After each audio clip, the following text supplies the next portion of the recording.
మీ పక్కన ఉండేవాళ్ళు, మీకు తెలిసిన వాళ్ళు మంచివాళ్ళా కాదా అనే సందిగ్ధంలో ఉన్నారా?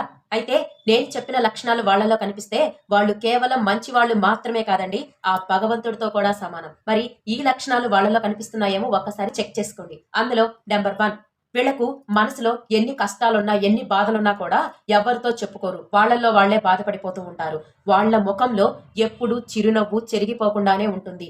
ఎక్కడ వీళ్ళ బాధలు కష్టాలు చెప్పి ఆ వాతావరణాన్ని నెగిటివ్ చేయటం ఎందుకులే అని ఆలోచించి వీళ్ళు లోపలే బాధపడిపోతూ ఉంటారు. ఇక నెంబర్ 2, ఎవరైనా తెలిసిన వ్యక్తి కానీ తెలియని వ్యక్తికి కానీ ఏదైనా సహాయం కావాలి అనుకుంటే ఇమ్మీడియట్ గా యాక్షన్ లో ఉంటారు. అంటే హెల్ప్ అనే మాట ఎక్కడైతే వినిపిస్తుందో వాళ్ళ బ్రెయిన్, వాళ్ళ హార్ట్, వాళ్ళ బాడీ, వాళ్ళ హ్యాండ్ ఆటోమేటిక్ గా హెల్ప్ అనగానే వెంటనే రియాక్ట్ అవుతూ ఉంటుంది.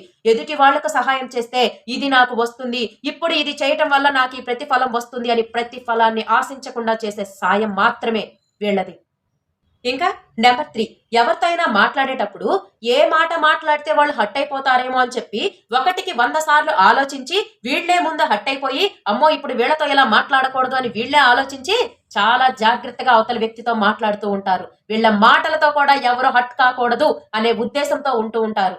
ఇంకా నెంబర్ 4, ఎవరైనా వ్యక్తులు వీళ్ళకంటే ఎక్కువ బాగుపడుతున్నా కానీ వీళ్ళకంటే ఎక్కువ స్థాయికి వెళ్తున్నా కానీ అస్సలు ఈర్షపడరండి. పైగా వాళ్ళ కష్టానికి తగిన ప్రతిఫలం దక్కింది అని చెప్పి వీళ్ళు భగవంతుడికి కృతజ్ఞతలు చెప్పుకుంటారు.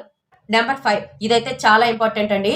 మనకు చెడు చెయ్యాలి అన్న వ్యక్తులకు కూడా, శత్రువులకు కూడా సహాయం కావాలన్నా, వాళ్ళకి ఇప్పుడు ఇది చేస్తే మంచి జరుగుతుంది అన్నా కూడా ఏ మాత్రం ఆలోచించకుండా వారికి కూడా సహాయం చేస్తూ ఉంటారు. ఇదైతే నిజమండి. మరి అలాంటి వాళ్ళు ఆ దేవుడితో సమానమే కదా. మరి ఈ లక్షణాలు మీలో ఉన్నాయా?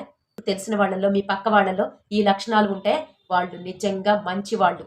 కానీ ఈ మంచితనాన్ని అలుసుగా మాత్రం అస్సలు తీసుకోకండి.